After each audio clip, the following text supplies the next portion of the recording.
Well, good morning, everybody. I'm Montgomery County Commissioner Judy Dodge, and I am Vice Chair of the Family and Children's First Council, as well as co-chair of this particular panel, Income and Stability Work Group.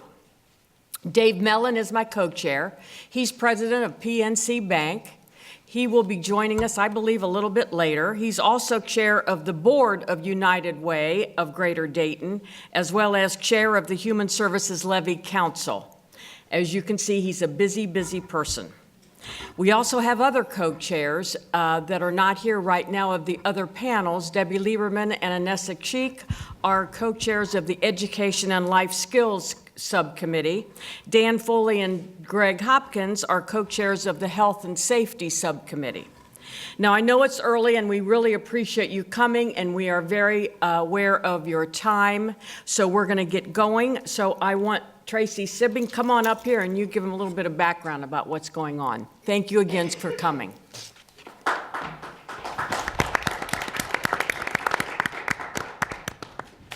Good morning, everyone. My name is Tracy Sibbing, Associate Vice President at United Way of the Greater Dayton Area. I'm excited about the opportunity for United Way and Montgomery County's Family and Children First Council to continue with our partnership through the strategic planning process. We began the early portion of this process with our joint community needs assessment that was released and available online and in paper form if no one's seen it or if somebody needs a copy.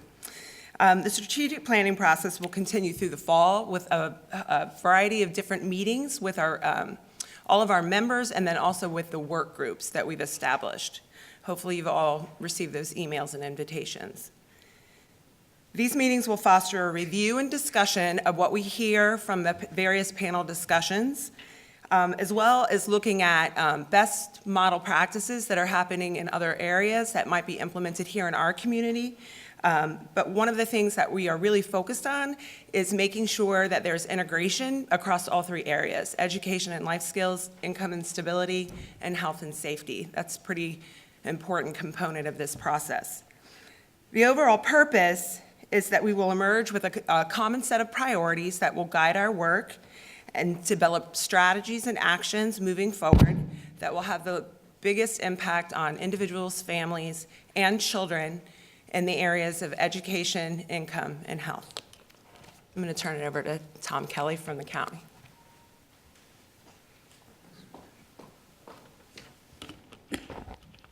Thank you, and good morning as well. So we're conducting 5 panel discussions throughout the next week. These panel discussions will be on topics that have become highlighted through our community needs assessment that you've heard a little bit about already. What we are trying to do is provide another insight, some more information on our topic areas as they relate to our focus areas: education and life skills, income and stability, and health and safety. Today's purpose is to hear from our panelists as they add context to what the community needs assessment is telling us through its report.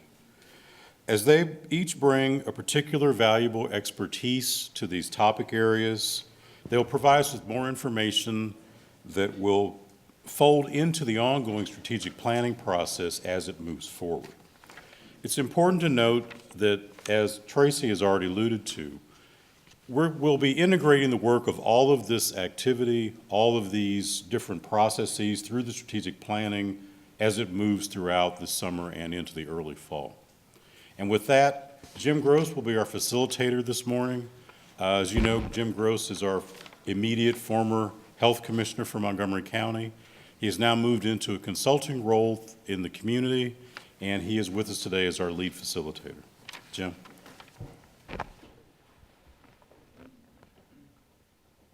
Supposed to clap or no?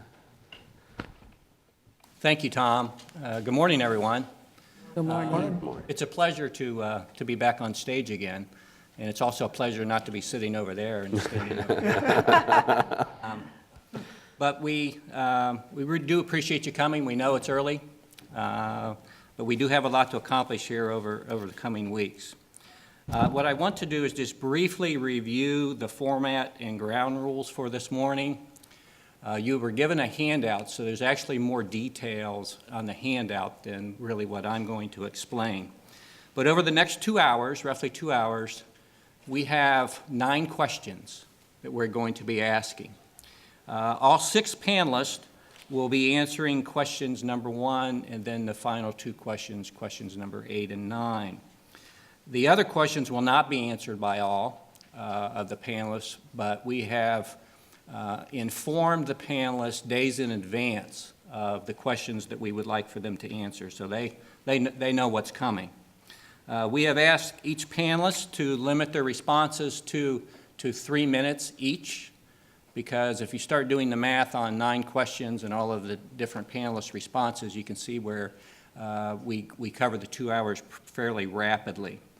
And to keep panelists on track, if you happen to see them glance down here, we have a clock that is very visible, and it will actually keep all of us on track so that we can cover everything that we want to cover, and at the same time get you out of the room, and you can then be on with your day. The focus of this morning is on the responses from the panelists. We think it's really important to hear from the experts and for them to provide input to the process that will help drive policy and funding decisions going forward. So there will not be bantering back and forth by the panelists. And even though we encourage those in the audience to put questions on the 3x5 cards that were handed out, we're going to ask you to leave those cards with us before you leave. The panelists will not be answering those questions today. Again, we want to focus on the responses. We want to keep on track so that we can make sure that we cover everything. But I want to assure you that your questions will be part of the process as the process moves forward, so they will not be neglected. We encourage you to ask the questions. With that, what I would like to do is introduce the panelists. Again, on your handout, there are more details regarding our panelists. But going from the first panelist closest to me is Mohammed Al-Hamdani from CareSource. And then next to Mohammed is Mark Donaghy from the Greater Dayton Regional Transit Authority. And next to Mark is LaShondra Banks, who is a student with Wright State University. Go Raiders. Next is Bob Steinbach from the Miami Valley Regional Planning Commission. Then Ginny Harris from the Area Agency on Aging. And then, certainly not least, and we will actually ask her to start some of the responses later on, is Sandy Williams from United Way's Help Link 211. And I want to personally thank all of the panelists for preparing for today. I think you will see that the questions that we're asking are very thoughtful. And in fact, many people participated in the formation of these questions, and in fact, hundreds of questions were actually considered. And we actually pared those questions down and combined them into what we believe is going to be a very engaging session for the morning. So with that, I'm going to go ahead and ask the first question, and the question is going to be on the screen behind us, and we will continue with that throughout the morning. So question number 1, and again, Mohammed will lead us here, is what transportation access and navigation strategies have the potential to provide the greatest impact across all 3 focus areas? And again, the focused areas include education and life skills, health and safety, and income and stability. So Mohammed, you have the honors of leading off the entire morning. So Well, thank you, Jim. all the pressure's on you. This is the problem with having your last name start with the letter A. You get to start. My son is going to have that problem as well, it seems like. So, we at CareSource feel that one of those programs that has that potential is, of course, this is self-serving, a program that I am now a part of, and it's a new pilot over at CareSource called Life Services. In the audience, there are 2 coaches that we just hired. Hello, guys, Jesse and Heather there. Life Services is our newest approach. We're trying to create a personalized approach to dealing with our members in all 3 areas that are I'll focus here, education, life skills, health and safety, income and stability. What we're trying to do is making sure that we take our services to the members themselves where they're at and not expecting them to come to us. And that's one key thing for all of us here at CareSource, that we're noticing that our members, healthcare sometimes is at the lower parts of their needs. When you need food and shelter, life skills, when you need health and safety, income stability, you're not worried about going to the doctor. So our thought process was, what if we took these services and bundled them under life services and went out and met with them?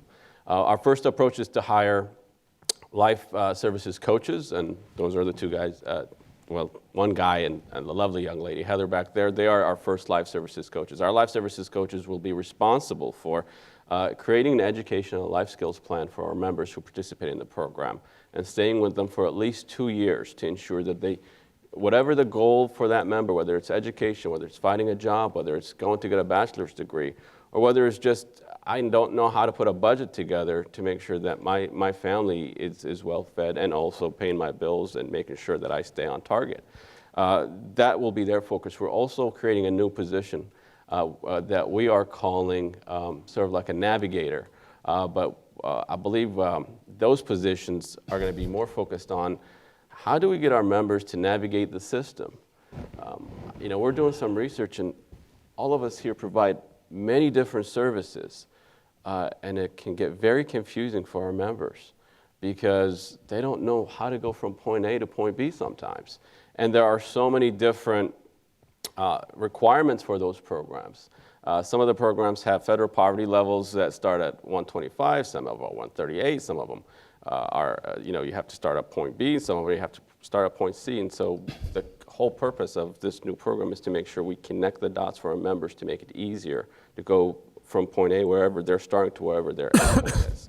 Another program that I think that's out there that will probably help is a pilot that I've been talking to Mark about over in Pennsylvania called Wellness Rides.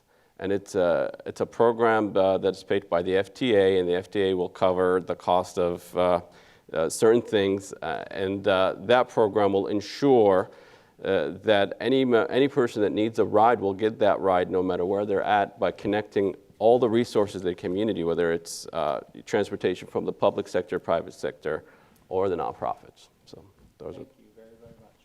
Appreciate it, Mohammed. Mm-hmm. Well, Mohammed teed it up for me, but I think without question, in my mind, the most important strategy would be one of coordination.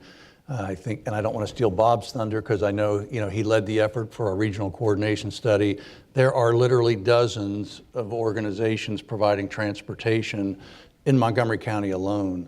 And I think if we could combine true coordination where it's really consumer-based and high use of technology, which is something we're investing in at the RTA. Just recently, we awarded a $9 million overhaul of our ITS system for that purpose, to say it's really truly consumer-based. The consumer makes one call or makes one click and they're able to schedule a ride, whether they're a senior citizen, whether they're a person transitioning on the employment side, whatever it is, whatever their need.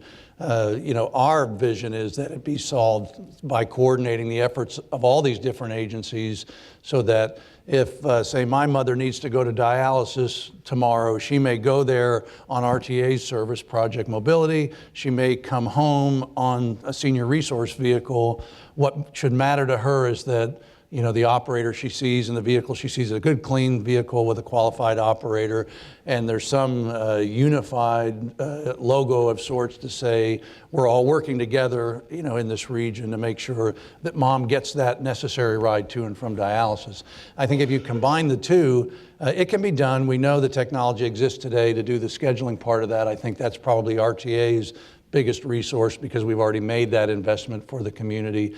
But getting over the political and some of the turf issue types of barriers between agencies ourselves to make sure that people don't think big bad RTA is not here to take you over. We're just trying to make the best use of the dollars that are out there because we know instinctively there's a great number of people like me who are headed into retirement before too long. And we know we're aging in place. We're living longer and we're aging at home, so we're going to need these forms of transportation to get us to all these needs. And I think, so that's it. To me, it's absolutely, it's going to have to be coordination and high use of technology. If we don't, we better get used to the idea of raising taxes, because we're going to have to move a lot of people in the next few years. I beat the clock too, Jim. You get 40 seconds in the bank. Yes. Thank you. LaShondra? Good morning. As a community member and a public transit rider, based on my experience, the things that affect education, health and safety, income and stability are affordable alternatives such as pricing for bus fares. It affects productivity with time, the grocery stores, access to grocery stores, and access to jobs in the downtown area for individuals who may not have advanced degrees. As far as affordable alternatives, what I found is that if I need to get to work or get to school and I can't afford to buy a monthly bus pass, at the one time, I would have to buy a weekly pass. And if I work a job that I get paid bi-weekly, then I have to get 2 bus passes. So actually what I found in pricing is that I'm paying more buying weekly passes, as if, I would pay less getting a monthly pass, but I may not have the money to buy the monthly pass. So affordable alternatives. In neighborhoods, there are like community grocery stores. Those grocery stores will offer overpriced food. I know that at the main grocery stores, there's a particular sale on an item, but I don't have bus fare to get there. So I would have to go to the community store and pay $10 for a pizza when it's at the regular grocery store for $4. So having access to fresh produce, which most of the community neighborhood stores don't sell, it affects health, not being able to buy healthier food choices.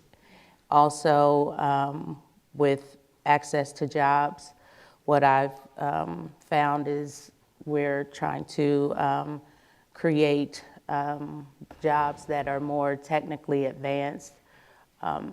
A lot of people aren't afforded the ability to go to school. They may have children or have to try to work a full-time job. So finding those jobs or bringing those jobs to downtown that are based on their skill set. So everyone will have equal access, whether you have advanced degrees or not. So thank you. When we devised the panels, we thought that it was extremely important to include a consumer and someone who really understands, the services from levels different than many others. And I think LaShondra's response confirms why we wanted to include some diversity on our panel. So thank you very much. That was excellent. Thank you. Mr. Steinbach. Well, one of the things, we're a regional planning agency, so I look at this a little bit beyond Montgomery County. We're responsible for Montgomery, Greene, Miami, and northern Warren counties. And I think the first thing you have to realize is that we've created a completely auto-dependent region, where if you have an automobile, you can choose to work, you can choose to shop, you can choose where you go to the doctor, completely freely. As long as you can put gas in the tank. Anybody in the position of not having an automobile for whatever reason, or not being able to drive for whatever reason, is at a disadvantage. Just like LaShondra said about the pizza example. We don't even, those of us who drive don't even think about this most of the time. And so when I look at what makes the biggest impact for non-drivers, I think it's the transit system, and I think we have a really good transit system that's getting better, but our development pattern in the region is not a transit-friendly development pattern. It's not economically feasible to run a bus all the time, every place everybody needs to go. Transit's dependent on density, but the transit system, I believe, is the backbone of the system for non-drivers. From there, I'm stealing Mark's thunder now. From there, there's no one other answer. There's a multitude of possible answers that need to be better coordinated. And one of the things that Mark mentioned is a concept called one call, one click. It's a national concept that everybody is striving toward, and I've seen very few examples of it really working yet. What we've tried to do in the region so far, we have a website called Miami Valley Ride Finder. It's a long address, but it should be easy to remember. Miami Valley Ride Finder lists all the public transit agencies, all the nonprofit transportation providers, senior centers, and so on.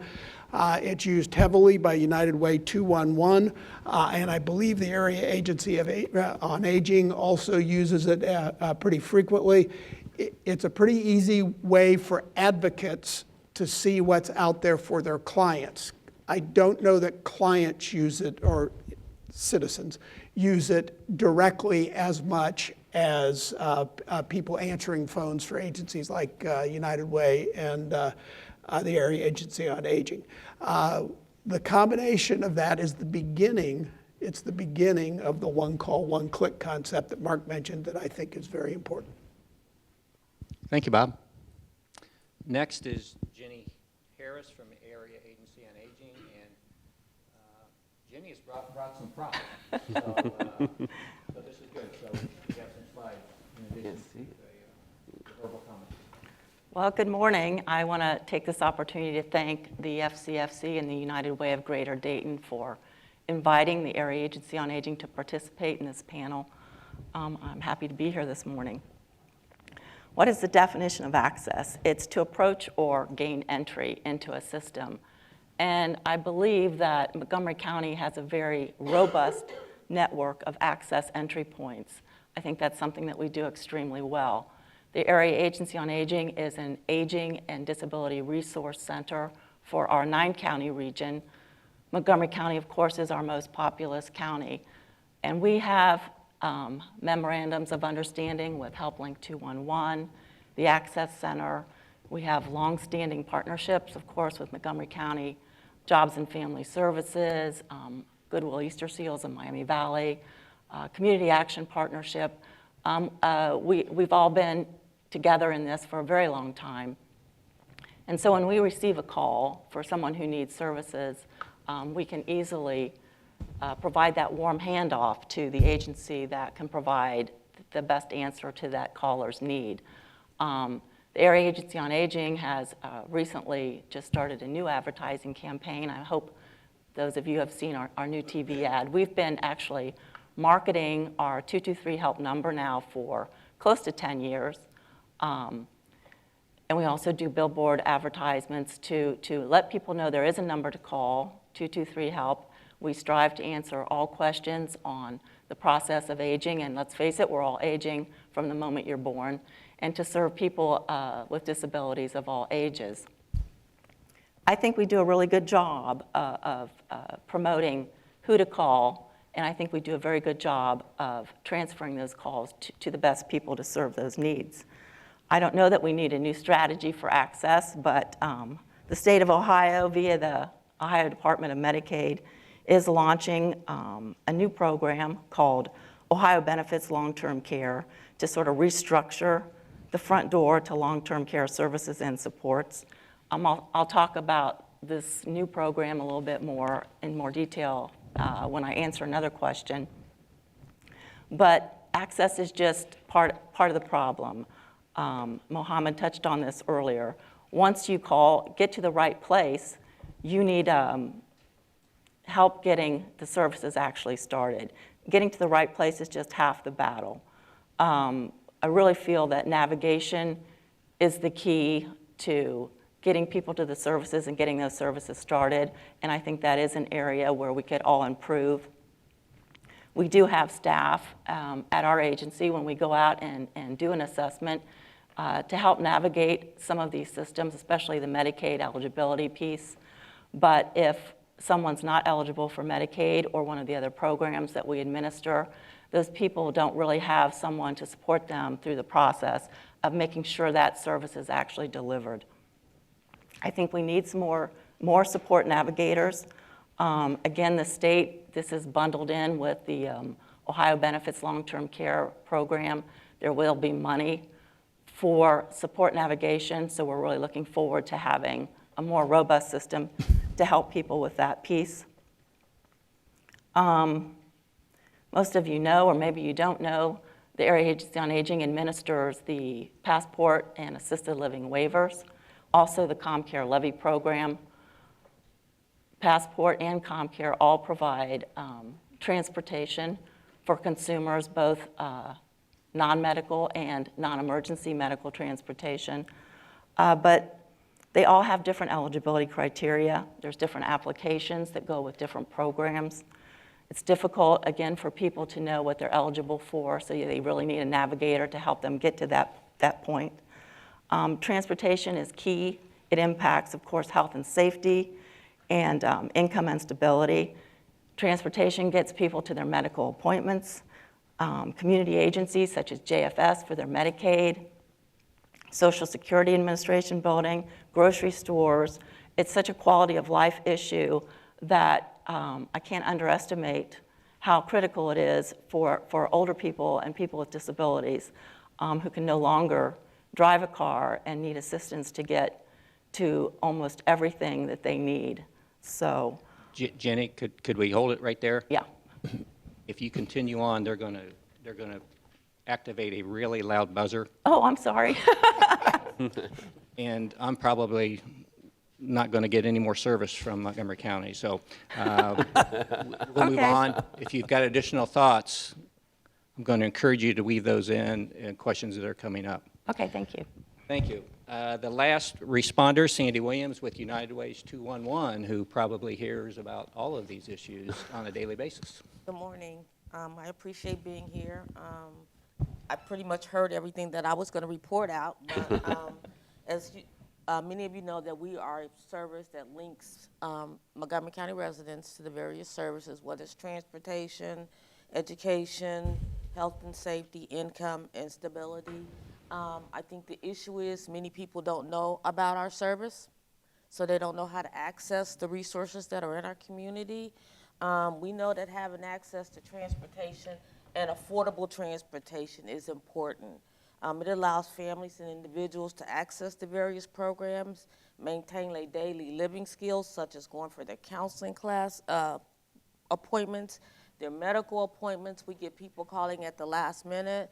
They have a medical appointment, they don't know about RTA, they don't know about rideshare, so they call us 2 days before their medical appointments, needing transportation to a doctor. Can't get transportation to their doctor appointment, that results in an emergency room visit, which we all end up paying for. It allows residents to further their education or maintain their education. We get a lot of calls from individuals saying, I can't afford a bus pass this month to get to Wright State or UD. We know that Dayton Public Schools now have a lot of their high school students having to purchase their own bus passes to get to school. We'll get individuals that'll call us saying, I need gas money. I just got a job, I don't have gas money. And those resources are very limited in the county, but to try to get someone gas money within 2 days is almost impossible. LaShonda mentioned it earlier, having access to the chain grocery stores rather than going to the neighborhood store, spending your money, which is gonna cost you more, resulting in another issue, which means you run out of food stamps or you run out of money before your next payday, you put a burden on the pantry. So we know having access to transportation is very important, but again, it has to be affordable, whether it's gas money, reduced bus passes, free bus passes, but the other thing is just making sure they have access and how to navigate the system. Many people just don't know how to navigate the system. Thank you very much. So we've concluded question number one. You will notice throughout the questions that what we are trying to do is to provide input on how we can do things better. And question number two really gets to that point. And the way that we phrase that is as follows. What else can we do to reduce transportation gaps and barriers for those with the highest needs in employment? And as I mentioned earlier, not all panelists will be responding to all the questions. For question number two, we have three responders. We have Mark, LaShondra, and Bob. So Mark, you're first up. Great, thank you, Jim. It's easy, we just eliminate bus fares, right? No. That would be good, wouldn't it, LaShondra? Okay, that's something we struggle with constantly as an organization. Why the heck do we do it? When you go to the library, you don't drop $1 when you walk out the door with the book. When Paul Gruner comes and patches a pothole on your street, he doesn't knock on the door and say, I need $5 first before we patch the pothole. We're one of the few public services that has a user fee. And the history behind it is simply just history. Our industry used to be a private for-profit industry that in this country failed because of a lot of the reasons Bob talked about back in the 1960s. And suddenly there either was going to be no public transportation or it would be publicly subsidized. But for some reason, we held on to those fares. If there's a question I get more often than any other, it has to do with that very issue. And especially on our door-to-door service where we have a higher fee per ride. And in some cases, philosophically, are we asking the people least able to pay the most? So right now we're doing a study that has to do with that. So I think the biggest issue in terms of a barrier probably is that fare. We don't think there should be a fare. That's where we've started. The challenge for us is about 13% of our operating budget is paid for with those fares. 15% of the operating budget, but 13% of the revenues we collect as fares actually come from other public entities, which is interesting. We're doing that study, and it's identified that immediately. So are we using taxes to support another taxed entity? That's a big issue for us. So that's something we're studying right now. Is there a way to better approach how we do that, especially for people who are documented in need, in transition? Seattle right now is using a sliding scale system to try and basically lower fares for people who are less able to pay.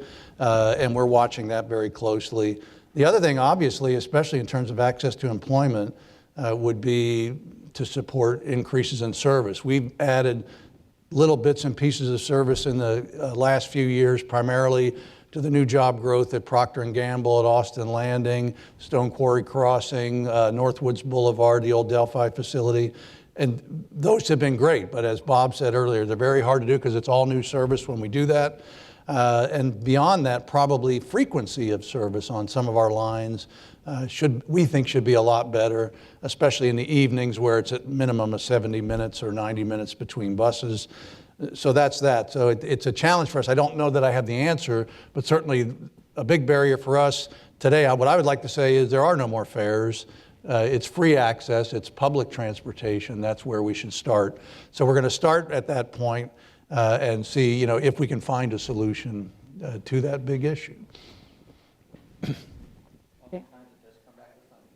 It does. Chandra? Well, Mark, he addressed a lot of the barriers that I have listed as a public transit rider, the wait times. If you miss a bus, the wait is 20 to 40 minutes, depending on the route that you're waiting for, the time of day, the weekend versus the weekday. Buses run more frequently during the week, but on the weekend, the times are an hour, possibly to an hour and a half. Recently, I experienced going to a job interview, and it was south of town. My interview lasted 30 minutes, but my travel time, I spent 3 hours traveling on the bus. That was to the interview and back to the city. There is a company that's actively hiring now in Franklin, but there is not a bus that travels that far.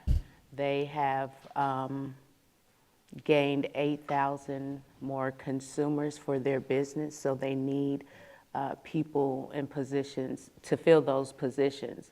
But if you're a bus rider, you don't have access to that job. So. Thank you very much. Gaps and barriers, Bob. Well, humor me. How many people drove to work today? Raise your hands, please. Look around, everybody. Okay, now LaShondra is right on here, and she's mentioned some really big issues. One of them is where new jobs are locating. And every time we locate jobs in a green field, and I know that's what lots of the employers want that isn't served by transit, we compound this issue. In her opening remarks, she said we need more low-skilled jobs in the downtown area. The reason that works is because the downtown area is the best served by public transportation. So you could get to an entry-level job if it's downtown ideally. If it's in Kettering, Kettering's a really well-served suburb for transit. But it compounds issues when entry-level jobs are located someplace where you need a car. Now, it's really complicated, but that's just true. The second thing is there are programs across the country that assist selected low-income individuals to acquire, maintain, and use a vehicle. You are not going to have complete access to the job market unless you drive a car. In this region, you're not going to have it. If you lived in Washington, D.C. or New York City, that's less true, but it's still some true. So there are programs, and we could explore them. I brought this up with a couple of different agencies. We need somebody that would champion it. But there are programs in Marion County, Indiana, where the Goodwill, you donate cars to Goodwill. Goodwill selects individuals that have the potential to get a job, except they don't have a car, and they work a either no interest loan, a pay it back when you get your first paycheck, that kind of thing with them, and they get vehicles in the hands of people that need employment. If you think the difference between LaShondra's situation in that job, in her job hunt, and any of ours, it is just 3 hours, half hour for the rest of us if you're driving a car. So automobiles, if we can figure out how to get them in low-income individuals' hands that need a break, plus looking at where we encourage job location. I know that's not always in the control of the public sector, but boy, if we can influence it to be on a bus line, an existing bus line, not go to the transit agency after the fact and ask them to expand service to a new facility, that would be great. Thank you, Bob. You're within 5 seconds. I'm watching. We really appreciate those responses. Question number 3. Regardless of the community issue that we face, oftentimes one of the first things we do is we go gather information. Sometimes there's data that are available, quantitative type data, and then other times, we look to qualitative data. And then sometimes the accuracy of both of those is in question, and sometimes the qualitative information sometimes is very interesting at times. So question number 3 kind of goes in that direction. And question number 3 will be answered by Mohammed, Ginny, and Sandy. And this question is, what are the biggest misconceptions about service access? Am I starting again? You are on. All right. I think it depends on who you're asking about these misconceptions. If we ask the consumer or the folks that use our services, they often don't know that the services exist. And they're always asking us, well, how come nobody's doing this? And from our side, the providers, the people who do the work in the community, we're always looking around going, how come nobody's using our services? Nobody's coming to use these great services that we offer. And it becomes apparent to us, anyways, from the work that we're starting to do, is we're not doing a great job of informing our consumers about all these great services that we're providing. I just found out by sitting on this panel about Miami Valley Rights Finder for the first time. And I thought I was, well-connected, well-informed, so obviously I'm not. The folks that we work with, the consumers, do not communicate the same way we used to communicate. They don't watch TV the same way they used to watch TV. They don't listen to the radio the same way they used to listen to the radio. They're not reading the newspapers like people used to read the newspapers. Yet all our advertising models and our communication models with them still depend heavily on these antiquated systems that most of our consumers don't use. I mean, they're on Facebook, they're on Twitter, they're on social media, and they're getting information from their friends half the time about what really works in the community. Most of the people that call us have heard about our services from their friends and their families rather than they saw something on the Dayton Business Journal. Most of our consumers don't read that stuff, and most of them don't really use that sort of thing. So I think the misconception from our end is that we assume that the consumer knows what's going on and that we leave it up to them to use these services, whether it's something that RTA is providing or something that CareSource is providing or any of these agencies up here that are providing. So I think that's one of the biggest misconceptions out there. Thank you very much. Ginny, from the aging population. Well, for our agency, and we receive, probably close to 1,500 calls every month from people looking for information and access to services, that there's a lot of services out there, and they're free services, especially for the over 60 population. There's a feeling that there's a lot of entitlement services that they can access just by calling our number. So that's a big misconception. The second that we get frequently, at least over 50% of our calls are for someone else. And we get them from professionals, we get them from neighbors. People see someone living in less than ideal situations, and they call our number thinking that somehow we can solve those problems, not realizing that without that person's approval and consent, we can't contact them and we can't go out there and provide any services for them. Lately, we've been even receiving a lot of emails from people with personal health information that's even coming from professionals about situations in the community that they hope we can correct. So that's a real problem. The second is that most services have eligibility criteria. People have to reveal their financials, and people are reluctant to do that. And that goes with the territory when you're trying to access community services. I do want to add, since the transportation is one of the main topics here, that of the calls that we receive, besides people requesting meals, home-delivered meals, transportation is the second most requested service that we get. And it's one of the hardest ones for us to fill if someone's not eligible for either a waiver program or the levy program. Thank you, Jenny. And Sandy, what are the 211 callers saying? I think one of the biggest misconceptions is that people don't realize that there's not programs available for all populations. We get a lot of calls from people saying, I'm a single parent. You know, we know there's a lot of programs available for the elderly. RTA has programs for transportation for the disabled. CareSource has transportation programs for their consumers, but it's just not something that's out there, and if it is, we don't know about it. So they say, I'm a single parent, there should be a special program for me.